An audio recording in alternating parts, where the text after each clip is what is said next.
Ah, la qualité. Ben, elle est blanche, elle est en carton, plastique. Elle sent le haut de gamme. Enfin, je dirais qu'elle vaut les 1300 watts. Bon Romain, on va enchaîner par l'unboxing. Supportable. 1, 2, 3, action. Salut à tous, c'est Romain de Frandroid et on se retrouve aujourd'hui de nouveau pour un déballage d'autre chose qu'un smartphone Android. C'est aujourd'hui l'iPhone 10, l'iPhone 10e anniversaire. On le déballe et on fait une première prise en main comme étant l'un des plus grands rivaux des derniers flagships Android. Et c'est un téléphone en fait qui a créé un nouveau segment, un segment des smartphones à plus de 1000 €. Et c'est en tant que tel qu'on va le découvrir. Donc pour ce qui est de la boîte, une boîte très sobre, très Apple, avec en façade on a vraiment juste l'iPhone 10 avec, on voit tout de suite son écran borderless, iPhone, le logo Apple. D'ailleurs il n'y a même pas écrit que c'est un iPhone 10 sur la boîte, c'est assez étonnant. À l'arrière, on voit ici qu'on a commandé le modèle 256 Go et écrit en tout petit, on a choisi le modèle Space Gray. Et ça, on va le découvrir tout de suite. Alors, c'est parti. On retire l'emballage. Hop, on ouvre la boîte. Alors on est accueilli pas tout de suite par le téléphone, c'est souvent le cas avec les smartphones Android, on l'a vu dernièrement avec le Galaxy Note 8 par exemple. Là on a d'abord ce rappel, le fait que les iPhones sont designés en Californie. Alors cette fois Apple n'a pas écrit qu'il était fabriqué en Chine, c'est quelque chose qu'ils ne décident pas mettre en avant sur cet emballage. Donc je retire ce petit carton évidemment en dessous où on découvre l'iPhone, mais d'abord je vais regarder ce qu'il y a là-dedans. Donc là-dedans on a un petit peu de documentation. Alors là on l'a ici en français, bonjour. Et cette documentation, qu'est-ce qu'elle nous dit? C'est qu'en fait l'iPhone 10 étant borderless, on a des boutons qui ont changé et du coup cette petite documentation elle explique comment utiliser les nouveaux boutons et les nouveaux gestes, donc c'est plutôt pratique. Et dans cette petite pochette on a les traditionnels autocollants. Voilà, si on est un grand adepte d'Apple, on peut faire savoir en les collant sur des voitures, sur des scooters ou sur des sacs, voilà, des gens qui montrent leur passion pour Apple. L'iPhone 10 que je vais mettre de côté un petit instant pour vraiment continuer sur le contenu de la boîte. Un adaptateur secteur, et alors ouais, il est tout petit, c'est une bonne nouvelle. La mauvaise nouvelle, c'est que l'iPhone 10 est compatible avec une recharge rapide. Normalement, on peut le recharger à 50% en 30 minutes, mais ça, on va pas pouvoir le faire avec cet adaptateur-là qui est fourni dans la boîte. Celui-ci, il ne délivre que 5 watts, et avec ça, ça sera beaucoup plus lent. Donc c'est un petit peu mesquin sur un téléphone à ce prix-là de fournir que ça. Ensuite, on a les écouteurs AirPods qui sont filaires. Donc là, je vais pas les déballer, mais ils sont avec un câble Lightning. Et juste derrière le petit emballage en carton, on a un adaptateur Lightning vers port jack, ce qui permet donc d'utiliser, si vous aviez déjà un casque avec un port jack, permettre de le brancher malgré tout à votre iPhone. Et là on peut préciser que jusqu'à l'iPhone 6S ou 7, on avait une boîte en plastique qui était assez cool, qui permettait vraiment de ranger ses écouteurs par exemple dans son sac à main ou quelque chose comme ça. Et là c'est, voilà, encore une fois, Apple un peu mesquin sur un téléphone à ce prix-là, ils en auraient aimé qu'ils reviennent à cet emballage qui peut vraiment être réutilisé et utilisé pour transporter les écouteurs sur soi. Un peu cheap, c'est un peu dommage.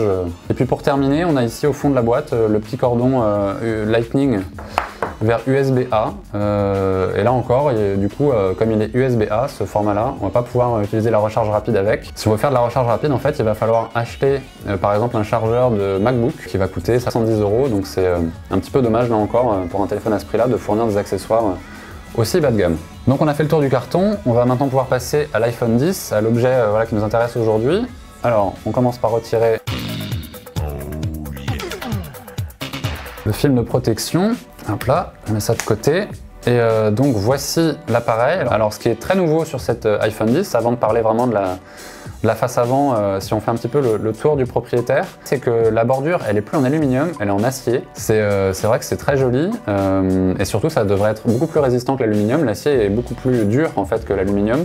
Et puis l'autre gros changement c'est que le dos est en verre. Sur le plan du design c'est assez différent et puis surtout ça permet la recharge sans fil. Alors là de nouveau c'est pas fourni, donc il faudra acheter un chargeur sans fil séparément en option. L'intérêt c'est qu'Apple a choisi un standard, le standard Qi, qu'on écrit QI, et que du coup on peut trouver des chargeurs vraiment pas chers à partir de 15 €. Apple va lancer son propre chargeur qui permettra de charger différents accessoires Apple, mais on s'attend à un prix très élevé. Mais voilà, sachez que vous pouvez acheter des chargeurs sans fil pas très chers. Alors on va mettre tout ça de côté et puis on va comparer en fait l'iPhone 10 avec l'un de ses prédécesseurs, l'iPhone 7, alors c'est 2 générations plus tôt. Mais ce qui est intéressant c'est qu'on voit tout de suite vraiment la différence de l'aluminium ici noir par rapport au vert. Ça permet aussi de voir la différence qu'on a avec les appareils photo. Sur l'iPhone 10, on a vraiment une protubérance assez marquée. Ici, on a un bouton qui n'est plus seulement le bouton de mise sous tension, c'est la raison pour laquelle il est plus gros. On va voir plus tard à quoi il sert. Sur la tranche inférieure, ça n'a pas changé, on a toujours juste un port Lightning. Apple n'est toujours pas passé à l'USB type C, il s'accroche pour le moment au Lightning. Tous les petites grilles pour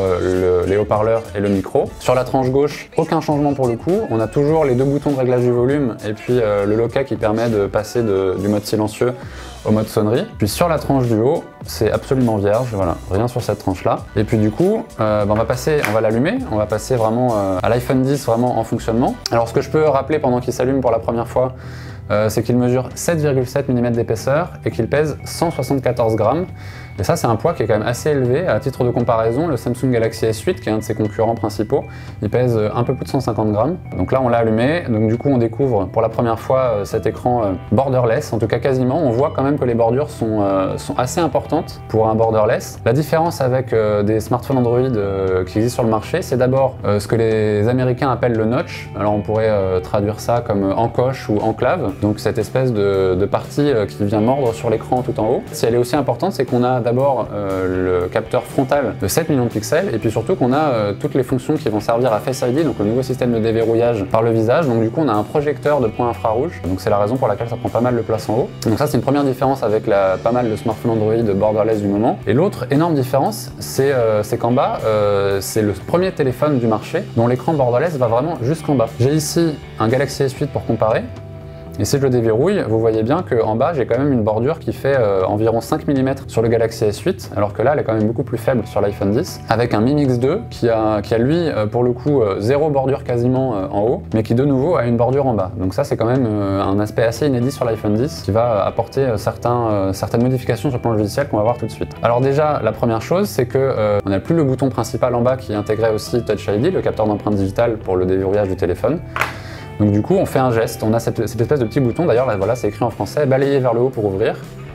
Et c'est la manière dont on déverrouille ce téléphone. Alors là, on n'a pas de carte SIM, mais c'est pas grave. Donc on va rapidement choisir français et la France. Donc on va faire le démarrage rapide pour vous montrer juste la configuration de Face ID, donc le déverrouillage par le visage, puisque c'est quand même une grosse appréhension des éventuels acheteurs d'iPhone 10, puisque donc on a perdu la fonction Touch ID qui était quand même bien pratique. Donc voilà, on procède au démarrage rapide, donc ça commence par une activation. Pendant l'activation, je vais pouvoir vous rappeler que l'écran fait 5,8 pouces de diagonale et que pour la première fois chez Apple, c'est un écran OLED. Donc la première étape de cette configuration rapide, c'est la configuration de Face ID.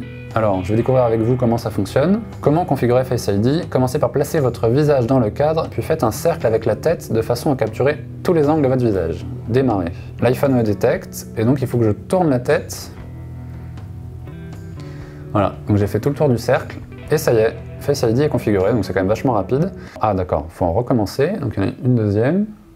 Tourne la tête, on n'a pas l'air très malin, mais c'est quand même plutôt rapide. Face ID est configuré, c'est bon. Donc ça, c'était hyper facile. Donc voilà, on a enfin terminé notre guide de bienvenue. On peut passer à vraiment la découverte des nouveaux gestes. Donc on découvre pour la première fois cet écran d'accueil avec cet écran borderless. Vraiment aucune bordure en bas, contrairement à d'autres smartphones Android borderless. Et du coup, c'est assez étonnant d'avoir ces icônes qui vont vraiment jusqu'en bas. On a de nouveaux gestes. Alors le premier geste, par exemple, si je rentre dans une application, c'est comment retourner à l'écran d'accueil. Donc on a cette espèce de petite barre en bas de laquelle on va partir. Et voilà, vers le haut, du coup, on retourne à l'écran d'accueil. Si je lance une autre application, je vais lancer par exemple l'horloge. Voilà, je suis dans l'horloge. Et alors comment je fais pour accéder du coup à mon multitâche? Eh bien un nouveau geste, il faut monter vers le haut, mais avant de lâcher, aller vers le côté. Et en fait voilà, du coup on a les différentes applications qui s'affichent. Donc je peux basculer d'une application à l'autre comme ça. Là j'ai fait le geste au ralenti pour vous montrer, mais on peut le faire assez rapidement. On monte, on attend que l'autre apparaisse et puis voilà, on est de nouveau sur le lanceur d'application. Et puis il y a un autre geste, et vraiment tout nouveau, c'est la possibilité de passer d'une application à l'autre, un petit peu comme un Command Tab ou un Alt Tab sur un ordinateur. En faisant un geste comme ça, on part du bas et puis on fait rapidement un petit geste sur le côté. Et ça permet de basculer d'une application à l'autre très rapidement. Le nouveau geste et le dernier des nouveaux gestes, c'est pour accéder au centre de contrôle. Il va falloir partir du haut comme ça, dans l'angle en haut à droite. Et ce qui nous fait donc apparaître notre centre de contrôle. La dernière chose que je vais vous montrer, c'est l'appareil photo, puisque c'est évidemment une des grosses innovations, en particulier sur l'iPhone 10. Alors sur cet iPhone 10, on a à l'arrière un double capteur, comme sur les iPhone 7 Plus et iPhone 8 Plus. En l'occurrence, c'est quasiment la même chose que sur l'iPhone 8 Plus. On a deux capteurs de 12 millions de pixels, dont l'un en fait qui zoome 2 fois plus que l'autre. Le premier, il est couvert d'un objectif f1,8. Il y a des smartphones Android qui font mieux, on a parfois du f1,7 voire du f1,6. Et le deuxième, il est f2,4. On a aussi un flash biton avec 4 LED et un petit micro qu'on voit ici. Et en face avant, on a un capteur de 7 millions de pixels. Et la nouveauté sur l'iPhone 10, c'est que en mode avec le capteur frontal, on a accès au mode portrait, qui va donc créer cette espèce de flot d'arrière-plan. Ça existe déjà sur d'autres smartphones Android, mais en tout cas chez Apple, c'est une nouveauté. Donc voilà pour le déballage et pour ce premier aperçu de cet iPhone 10. Ça tient pas. Ah bon? Non.